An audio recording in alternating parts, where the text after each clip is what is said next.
Well, good morning, everyone, and thanks for taking a bit of time to have an important conversation about Saskatchewan's agriculture budget, which, as you will know, the Honourable Jim Ryder tabled in the legislature yesterday at 2:15. I want to give just a couple of overviews of the agriculture budget, and then I'll join the conversation over here. But I thought to set the stage, I would talk just a little bit about the agriculture budget that was tabled yesterday. The 2026 budget for agriculture is a record budget for agriculture, and I think it speaks to the theme of the overall budget that was tabled in Saskatchewan yesterday, which is protecting Saskatchewan. And certainly when we think about the importance of agriculture as a sector for the overall economy, I think it bodes well to that theme. The agriculture budget came in at $663 million. That's a fully funding of business risk management, which I'll touch on, and the sustainable cap programs, which I'll touch on as well. Just a quick hit on business risk management. Our contribution of $563 million is fully funding the Government of Saskatchewan's portion for our key business risk management programs, which is our contribution to crop insurance premiums, our fully funding of agri-stability, which is the estimated contribution that we would make for the 2026 growing season, and our contribution to agri-invest as well. I just would point out, it's been relatively volatile in the agriculture sector from an environmental perspective for the last number of years. The programs, you will often hear a bit of back and forth about whether or not they're working for producers. I would point out the number on the screen. Our business risk management programs through agri-invest and agri-stability and agri-insurance paid out benefits of $8.1 billion over the last 5 years to producers. And particularly, we've done a little bit of analysis and broke it down in terms of the contribution to some of the hardest hit rural municipalities in the southwest part of the province, a significant portion of that going to 25 RMs that have been hardest hit by drought and the impacts of weather that have been happening in that area. In terms of business risk management, the 523, I guess I talked about this. I should be better prepared to know what slide is coming next, because I was probably supposed to say that. But I think what you'll see here is a bit of the breakdown in terms of the flagship programs that we're supporting through our business risk management. On the sustainable cap, for those of you who are not overly familiar, agriculture is a shared jurisdiction with the Government of Canada, and we work in 5-year increments on what's called, this year's called Sustainable CAP, Sustainable Canadian Agriculture Partnership, which is a joint federal-provincial funding agreement that covers not only business risk management, but the theme of what we call strategic initiatives. These are the programs that we're investing in to make our producers, our farmers, ranchers, and our agribusiness more competitive in a global landscape. And we're investing in areas like sector and competitive growth, farm and ranch water infrastructure program, helping producers in the ranching sector ensure that they've got access to water for their cattle, resiliency and public trust, market and trade, science and innovation, and climate change. Again, we are fully funding those. Our contribution on an annual basis is $89.4 million to those strategic initiatives. I would highlight a couple of things that we've made priorities in the agriculture budget, and I'll start with this one. We support agriculture research in the province with an investment on an annualized basis of about $37 million a year. That goes to support what I would call world-class research institutions. We fund Livestock Forage Center of Excellence, Crop Development Center, Global Institute for Food Security, a number of different institutions that have really contributed to the sustainability and the resiliency of the agriculture sector. We support projects through the Agriculture Development Fund. We've got something called the Strategic Research Initiative, which is a large-scale science investment of a 5-year project that we're investing well over $1.5 million in contribution with industry. And this year we're looking at herbicide resistance as the main thrust of that investment. And we've also got what's called the Strategic Research Program. We fund 15 scientists at the University of Saskatchewan in areas of crop genetics, livestock genetics, value-added processing, and soil health. I will also highlight a new initiative in the budget, which is the creation of the Saskatchewan Animal Enforcement Agency. For those of you who've been around for a long time, you might remember APSS, the Animal Protection Services of Saskatchewan.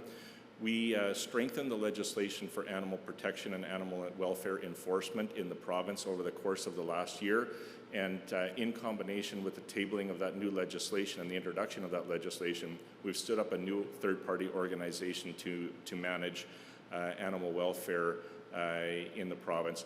And I think we're going to be in a much better place because we've got an organization that has both companion animal enforcement, but also livestock animal enforcement and better knowledge of animal husbandry and the work that producers do with the animals on their farm. I would also like to hit on a new initiative in the budget, which is an expanded services for mental health for producers in Saskatchewan. Those of you who have been around for a while will know that we have funded and supported the Farm Stress Line. That was very much a reactive approach to mental health support for producers in Saskatchewan. I'm very proud to say that we've taken an initiative to be more proactive in terms of our mental health support, and I'd like to thank Merle, who's in the crowd today, for being one of the drivers and helping me think this through as we thought about what are the proactive supports we need for mental health support in the province. So again, trying to think about this in a national perspective, thinking about the importance of not only a crisis line, but also being more than just a last resort for producers, and also thinking about what are the proactive supports that we can help provide farmers and ranchers as they work through some of the issues and challenges that they're facing related to mental health. Maybe the last one I'll talk about is we always continue to support the industry with grants and contributions through the budget, and we're fully supporting those again. Trade shows, we are of course a sponsor of Canada's Farm Show and very proud to do that. Conferences, partnerships, grants. We provide ongoing operating grants to very important institutions like 4-H Saskatchewan, Agriculture in the Classroom, Farm and Food Care Canada, and I'm proud to say that once again we are supporting those as well. April 1 is the kickoff of a new fiscal year for us, and we're actually launching a new strategic plan, and we've done a lot of work to reorganize the Ministry of Agriculture around kind of what I would call the 4 lines of business for government. We want to make sure that we're creating a strong policy environment. We want to make sure that our regulations are balancing protection of human, animal, and environmental health with supporting public trust and helping grow the sector. We want to put a large focus on sector growth and economic development through the reorganization of the ministry, and we all want to do that through a lens of being relevant, resilient, and responsive to farmers, ranchers, and agribusiness. So that's a very quick overview of the budget, but I always think the conversation is better than me standing up here talking. So I will turn it over to Tina to foster the rest of the conversation. Well, thanks very much, Bill. It's my great pleasure to be here again for us to have this great conversation. We were here last year, and we're in the middle of budget season. And so we've seen already that BC has released its provincial budget, Alberta has released its provincial budget, and Saskatchewan yesterday. We have Manitoba, Ontario to come yet. And one of the key themes that I'm seeing in those budgets is fairly significant deficits, but also a commitment to protecting industries and protecting the economy. There's not large-scale tax cuts. There's trying to protect the services that people enjoy. And so Saskatchewan, as you said, Bill, has invested $8.1 billion over the last 4 years in business risk management. Really, so resilience is really a key theme and in line with the budget's overall theme to protect Saskatchewan. There was also a pretty key theme in the BC budget, interestingly enough. At the same time, in this sort of trade and uncertainty that we're in, there's a strong push on growth, value-added processing, exports, innovation.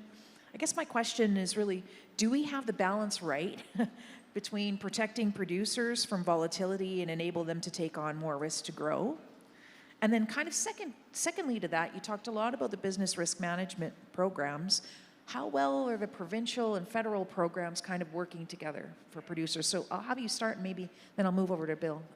Sure, thanks, Tina. And you hit me right up with a tough one right off the bat here. I think one of the biggest challenges I've seen in this role, and having spent some time in both the private and the public sector, but coming back to this role as the DM of Ag, and is the balance. And you're kind of hitting on that. What is the balance? Because there's never enough resources to go around. And so government for us is about choices and where are we making investments. And so kind of, you know, I will say that I think we got the balance right, but you know, that's up for debate. So one of the things that we've really, I think, focused on as a ministry is making sure that we've got well-supported producers that can manage their risk and invest in new innovations and drive productivity forward. And I think what you've seen from that approach, and the theory is, if we make those investments and we have a good base of production, value-added processing will follow. And that's an oversimplification, but I think there's some truth to it. So this year, 2025, we had record crop production in Saskatchewan, 41.9 million metric tons of crop production. So that gives industry the confidence to invest in value-added processing. We've seen hundreds of millions, if not low billions, invested in canola crush. We're about to see the Cargill plant west of the city here open up. We've got Louis Dreyfus and a lot of investment in your hometown, Bill, coming online with expanded canola crush and a pea processing facility. So, you know, do we have the balance right? I think we do, because we're creating an environment where producers can be successful, thrive, take risks, implement the innovations that we're funding and supporting through our research, and it seems to be working. And from someone who works kind of nationally across the country, it's really exciting to see all the investment announcements in Saskatchewan. It's really the place to be in. After pushing boulders uphill, it seems like for years people are paying attention. Bill, I'd love to hear from you on this. How are the risk management programs working between the federal, provincial programs out there? What are you hearing from your members at APAS? I think overall satisfied with the program. Obviously, there's areas there where we see some room for improvement. There's always certain situations that come up where the farmers are feeling that the programs that are there aren't quite adequate, whether it's timing, whether it's you know, things that are included and not included in certain calculations. So again, overall, I think satisfaction, particularly in, you know, things like crop insurance and agri-invest, agri-stability. There's always issues that arise that aren't quite fitting farmers' needs, and there's always hope for improvement. We've seen some announcements recently about improvements to the program that are certainly going to help, but again, there's always room for improvement. Just kind of building on that theme a little bit, also on how things are all working together. There's really a strong emphasis, obviously, on market development and export growth. At the same time, we're having more conversations nationally about supply chains, about trade corridors, about nation-building infrastructure. Logistics is an ongoing challenge of getting our goods to market, and not just for ag, by the way, for energy as well, and perhaps some other sectors. Mining is another one that comes to mind. What role, maybe I'll start with you, Bill, what role are you playing at the FPT tables to sort of advance not just an industry vertical, but the horizontal tables in the nation project building office that the federal government has set up? Yeah, I think you've hit on something really interesting about what's happening at the FPT table. And that is some of the issues and challenges that are facing agriculture are not in the mandate of agriculture, right? So here we are in Saskatchewan, 41.2 million metric tons. We got to get the vast majority of that to Tidewater. What is the biggest issues and challenges that producers are facing today? It's transportation infrastructure. That's not a topic of conversation when my minister sits down with his colleagues across the country, because it's not in their jurisdiction. But it is a topic of conversation because it's so critically important to what it is that they're doing. And I think what you're hitting on, Tina, is the interconnectedness of everything that impacts the agriculture economy, from trade and market access, and we've just got back into the Chinese market with canola meal and canola seed. You know, that wasn't really an agriculture issue, that was an overall trade issue. Transportation infrastructure needing to be bolstered in this country. So all of those issues are a challenge. What is it that we're doing around the FPT table? I think we're doing our level best to make sure that the federal government understands the importance of those investments in the trade, infrastructure, market access, all of those issues that are impacting the health of the sector. Now that's a hard hill to climb, because it's advocacy work, and it's not always. But what I would say, and I would give the federal government credit here, is that they are hearing us. And I would say it's the first time in a long time that agriculture is featuring more prominently in conversations with the federal government. We've got a minister that really understands. We've got Cody Boyce as the parliamentary secretary in the PMO that understands. And so we are making some headway. And so does the National Projects Office engage with the other FPT tables to feed upwards? I think that would be the theory, and I think there's a lot of confusion, like my personal opinion. I think there's a ton of confusion about what the National Projects Office is going to do. It seems to me that, if we were to focus on projects of national priority, we would be focused on things like trade infrastructure and some big things, but everything is getting thrown into the bucket of the National Projects Office, and I'm just not sure that the priorities are going to come to the top. And so I think the jury's out on that. Yeah. One of the, and so this idea about coordinating amongst number of sectors and how feedback is filtering up is, I think, really important, as well as partnerships. Bill, I'd be interested to hear, one of the critiques I guess we hear about the ag sector in generally is that it's fragmented and that all of the industry associations have the things that they advocate for, but at this time when we're thinking about nation building projects and about the food security and energy security and economic security, I guess my question to you would be, how are you working with the other industry associations across the country to sort of speak with one songbook, if you will?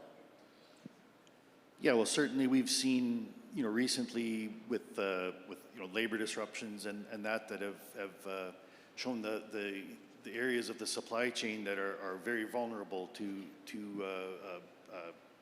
significant harm when things aren't rolling the way they should be. So, certainly we've had some conversations with some of the other industries that are primarily in the export, and very much in line with what Bill's mentioned, that the logistics of getting our product to market are extremely important, not only for agriculture but for mining and for a whole bunch of other industries that rely on those export markets. So, certainly there's always room for us to do more work, but as a provincial organization, we feel it's kind of our role to kind of coordinate some of those conversations between the different commodities that rely on exports, and also the other industries like mining and forestry and those that rely on exports. So there is talks that are happening, and I quite confident that we will make some headway as we collaborate. And I think that's kind of the name of the process going forward, is going to be collaboration.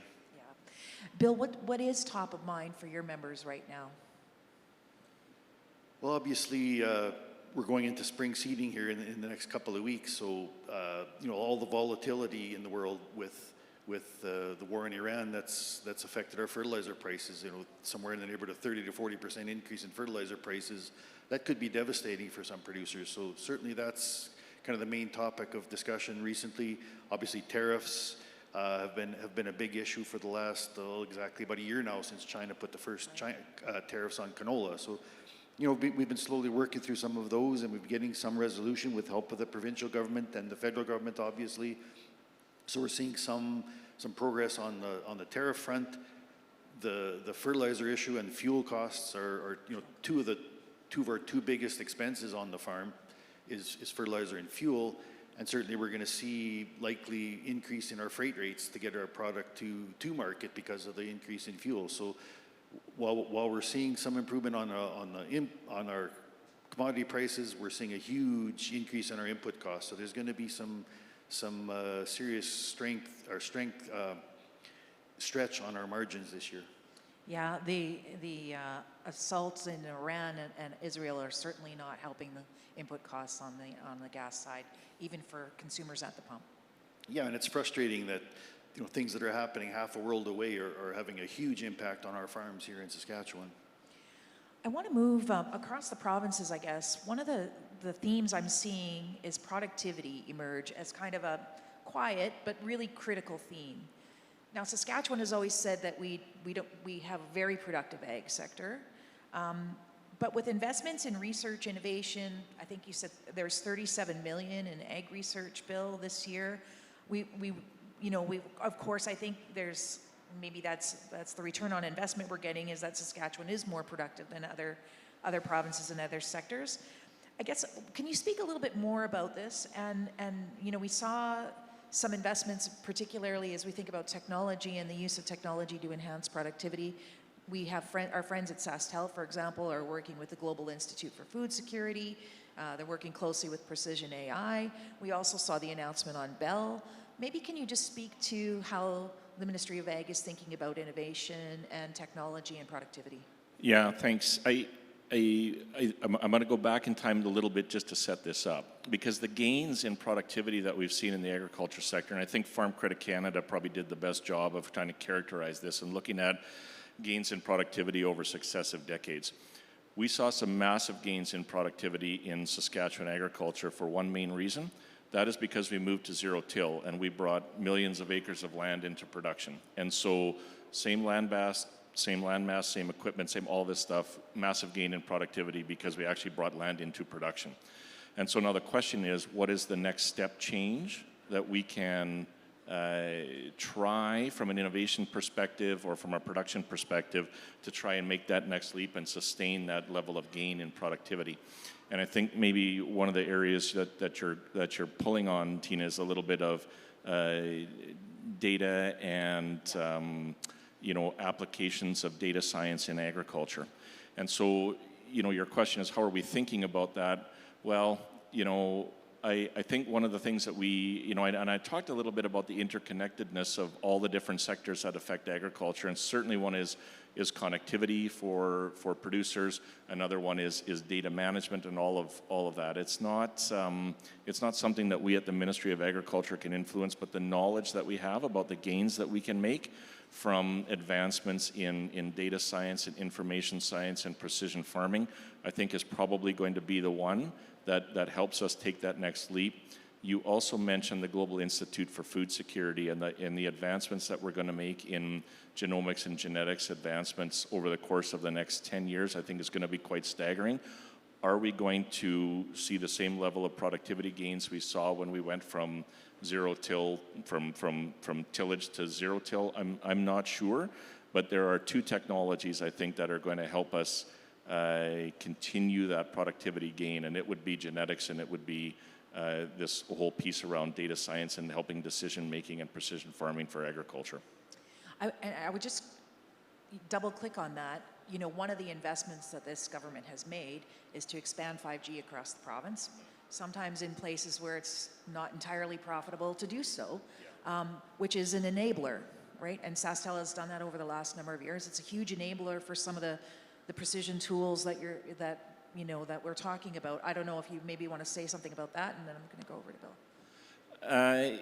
Yeah, like I talked to a number of farmers across the prairies, across Saskatchewan, and one of the issues and challenges they certainly have is connectivity, and the amount of data that we're producing from, walk around and look at the equipment and the amount of data that we're producing.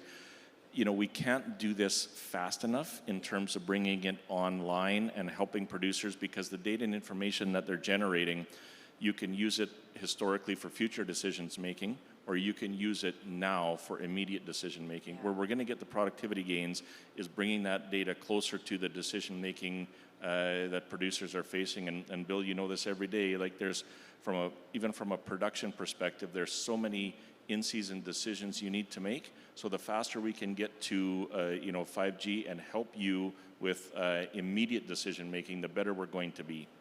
Yeah, and Bill, I'd love to hear from you. What are your members telling you about their use of technology tools to help enhance their efficiencies in the farm, maybe help reduce some of the input costs that they're facing? What are some of the tools that they're using, and what is some of the trends that you're seeing? Well, there's certainly a long list of technology that farmers are incorporated into their operations, and you can just have a look to our right here and see that green machine sitting there is just full of technology that is collecting data that farmers are being able to use. And a great example is yield mapping. So on our farm, all 5 combines are mapping the yield as they cross the fields. That information is being sorted into a map of the whole farm. So we know areas of our farm that need more attention. We know areas of the farm that we can cut back on fertility. You know, with help of our agrologists, we're coming up with ways to isolate areas of the field that need more attention. So, you know, those incremental improvements in our fertility program are making huge gains for us. And I can use the example last year, we had a record wheat yield on our farm with less than 3 inches of rain. That should not have happened, but it did because of technology, because of direct seeding, as Bill talked about improved varieties, and the technology that's in the equipment that we use that helps us to make those decisions that are helping us become more productive, helping us provide the environment and the nutrients and all the things that our crops need to do the best job that they can do to help us do our best job. So it's kind of a circle that as you improve one area of technology, like in the combine and our drills and our sprayers, that's helping us become more productive. That's giving us more information that we can make better decisions next year. And you know, we see the things that are working on our farm, and we can and enhance those and use those to make better decisions next year. It's really tremendously amazing. Like, this is the best place to go see what the technologies are. It's just walking around the buildings here. You know, guys, we've talked a lot about growth, investment, competitiveness. One area that we haven't really touched on yet is the regulatory burden that the industry is facing. I'd be really interested to hear, and those regulatory burdens are transportation, environment, trade. Bill, from a producer perspective, is the current regulatory environment enabling growth? What is the accumulative effect of multiple layers kind of slowing things down? What's the biggest, I think, burden at the moment for producers? In terms of the existing regulations and the regulatory burden that farmers face, I think probably the most challenging part of it all is new chemistries that are coming online are taking years to come to be available on our farms. And in a lot of cases, other countries have those new chemistries and have those new technologies available to them years before we do, and certainly that gives them a competitive advantage. So certainly in some cases, the regulatory burden is hampering our farms' productivity. But then there are areas like the adoption of new technology that's come on stream very quickly. So in those cases, it's been great, but there certainly are some hurdles and some areas that need some attention, some things that can be done on a federal level that would certainly help our farms. So agriculture is a shared jurisdiction, as you pointed out, Bill, in your opening remarks. I guess I'd be interested to hear, this government has signaled, the federal government has signaled that it wants to be in nation-building projects. They've signaled that they want to do more around the regulatory side. This government, the government of Saskatchewan, has always been focused on red tape reduction. How's that all working? I haven't seen anything big announced yet in terms of rolling any of these things back. Tell us more about this. Yeah, I want to preface my comment. I see Morgan and Dana walked in, and before you guys walked in, I said something very complimentary about the federal government, just so you know. Now I'm going to change tact a little bit. You stepped in something here that is it's really challenging, and agriculture is shared jurisdiction in this country, and so we have oversight of regulation on some things in agriculture, but the vast majority of issues and challenges I think that are hampering productivity is federal regulation. And so, Bill, you talked about a very practical example of the time that it takes for a pesticide to be researched or to be registered in Canada. We've got a couple of institutions. I think, there's been this talk of an easy button. We got to hit an easy button because the Pesticide Management Regulatory Agency and the Canadian Food Inspection Agency report into the Minister of Health, and they don't get enough attention from the Minister of Health. That's probably true. But I'm not sure that if you just change the legislation and have them report into the Minister of Agriculture, that it all changes, right? Yeah. We have to really think about our approach to regulation in this country. And I used to talk when I was at Protein Industries Canada a lot about regulatory modernization. I think we need to go deeper. I think we need to cut deeper in that and really think about our overall approach to regulation. And I don't think that means lessening the importance of the protection of the environment or human health or animal health. I think you can do both. I think we're in a bit of analysis paralysis with the regulatory system in Canada where, I talked to Christian Hebert. He was in Ottawa not long ago, and he was meeting with Treasury Board, which at the federal level is kind of in charge of red tape reduction. And they've been doing a bit of work at the federal level looking at what are the regulations that need to be changed. They got 500 things that you need to do. Well, we're not going to do that, right? So what are the really critically important things that we need to do from a regulatory standpoint that can make meaningful change? One of them is, the Pesticide Management Regulatory Agency, the PMRA, does not consider the economic impact of producers in the products that they're registering. And that feels like a relatively easy change because most other Western jurisdictions that we would hold up as strong regulatory organizations do that. Like we take very much a precautionary principle approach. We're only looking at the impact on environmental and safety. We're not thinking about what is the other side of this and how we're helping farmers be productive. And so there's some simple changes that we can make. I will say again though, that we have a federal government that feels like they're listening to this conversation. And, we've got a federal agriculture minister that has talked publicly about what he thinks needs to be done from a regulatory change and a standpoint. So I'm optimistic, but this is a big ship to turn. I'm also optimistic. I think that was the first time I've heard a prime minister say the word agriculture in a decade.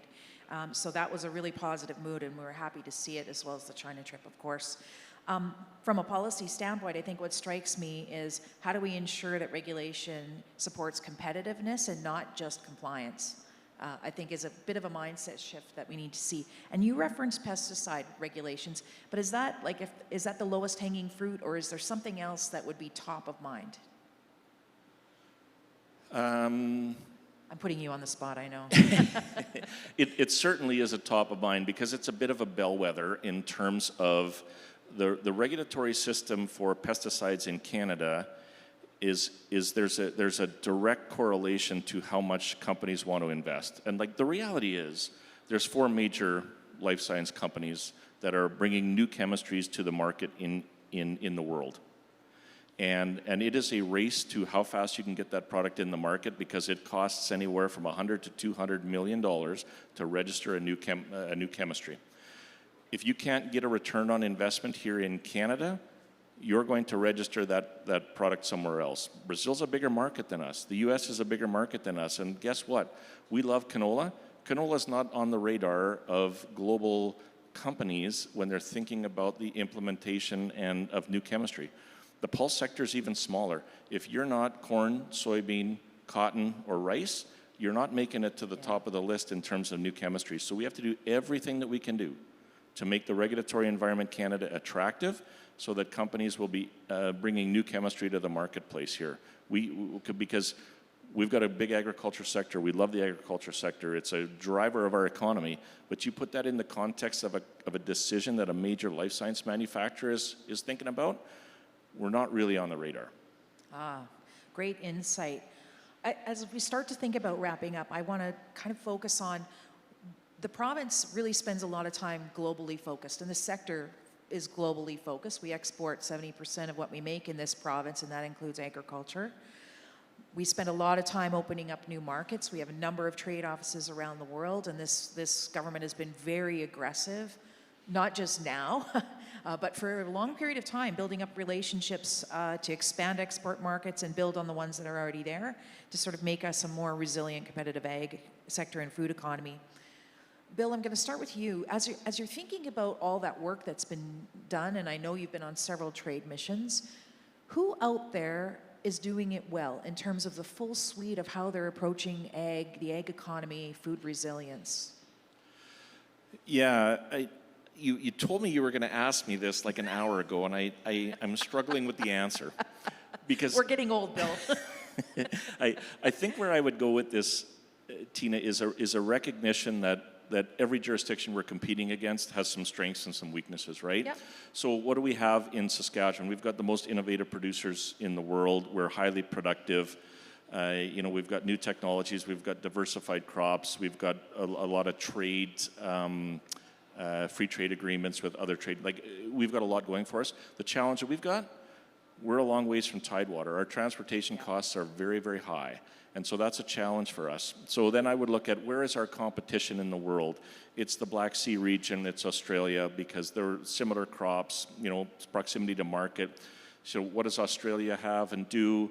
You know what? They've got better market proximity in a lot of cases. They've got good free trade agreements, but climate-wise, much more volatile than us. So their production ebbs and flows to a higher degree than ours do. So they're not as reliable of a supplier. So I don't know that I can point to another jurisdiction where I would say they're doing it well, because every jurisdiction is dealing with, the strengths and the weaknesses that they've been handed. And I think the ones that are probably doing it well are the ones that recognize those weaknesses and are doing something systemic to deal with it. And it brings me back to the critically important work that we have to do. If one of our big challenges is the amount of distance we have to move product to tidewater, then we damn well better figure out our transportation infrastructure. Yeah. And I'm the first guy to say, I would love to see an oil pipeline, because that gets oil off the rails and frees up opportunity for grain to get moving. Okay, so there's not really a single North Star. I don't feel that there is, because, like you say, I've had the great fortune of being in a lot of places and worked in the agriculture sector in many countries. I don't know that I would point to one that says these guys got it figured out, because every jurisdiction's got challenges. Okay, I might come back to that, but I do want to come over to you, Bill, and just from an industry association perspective and the producers out there, when you think about, and your organization thinks about, who's doing a great job out there and what are their best practices, what comes to mind, or who comes to mind for you and why? Well, I think as Bill pointed out, there's strengths and weaknesses from every association across the country. So I have the fortunate to be able to sit on the Canadian Federation of Agriculture Board of Directors, and I get to know some of the producers from all across the country. And again, just the same thing. There's challenges, there's strengths, there's weaknesses in every part of the country. Certainly, relatively speaking, we're a fairly new industry here in Saskatchewan compared to Ontario, Quebec. We had the fortunate, we toured a maple sugar farm just last week, just outside of Ottawa, and to see the advances that they've made over the couple of centuries that they've been doing that. So. I don't think we here in Saskatchewan have to take a back seat to anybody. I think we're doing it right here. We've got the land mass. We've got the climate, which sometimes is a challenge, but sometimes that 40 below weather gives us an advantage in terms of disease management and pests and the crop that's sitting in the bin at minus 40 is killing all the bugs, where in other jurisdictions they have to deal with that. So we have advantages, we have some challenges, but I think for the most part, we're doing a good job. Obviously there's room for improvement, and we talked about research earlier that is helping us get to where we need to be and to stay ahead of some of our competitors. And I think for the most part, producers are doing a good job at that here. All right, well, last word. We've talked lots about challenges. So I want to end on a positive. 5 years out, what are you super excited about? Yeah, so we've set a goal in the growth plan target of 45 million metric tons of crop production. And I think when we set that 10 years ago, people said that we're never going to get there. We hit 42 this year. Yeah. I'm pretty excited about the investments we've made in research and innovation that are going to drive us there. I'm super excited about what's happening from a value. So I always think about the growth plan goals. They're pretty simple. We want to grow more, we want to process more, we want to export more. Very simple. And I think we're gonna hit those growth plan targets. Production is tracking. We've got a lot of investment in value-added processing, as we talked about today, and the work of the 9 international trade offices is paying dividends, and the work that the Premier has done to open up markets and the new relationship that we have with the federal government to open up markets and continue to do that, I think, I'm super excited about the future of agriculture, and we're going to hit those growth plan targets because of the investments and the approach that we're taking. Nice. Bill, you have the last word. We're waiting for the mic drop moment. What he said. What are you excited about? There's a lot of things about agriculture that are exciting. I see a lot of young folks getting interested in agriculture, not just the on-farm stuff. So I have the fortunate to work with my son and my daughter and 3 nephews that are really excited about agriculture and the opportunities to make a good living, to have that family work balance, and to have them sit into a piece of equipment that has amazing technology that I just keep pushing buttons till I find what I'm looking for, but somehow it comes natural to the next generation. So I'm really excited about the opportunities for the next generation of young farmers, not only on the farm, but the computer programmers and the technology, whatever they call them, that they're developing the technology that's going into these pieces of equipment. So the opportunities are just endless in agriculture, and I'm really excited about that. I love that we're ending with the next generation, who I do think cares about where their food comes from, and they care deeply about it, and they're going to fuse technology with all of that, with that interest and that drive and that moral imperative to feed the world, which we can do here. I think that's a great place to end. Would you join me in thanking our panelists?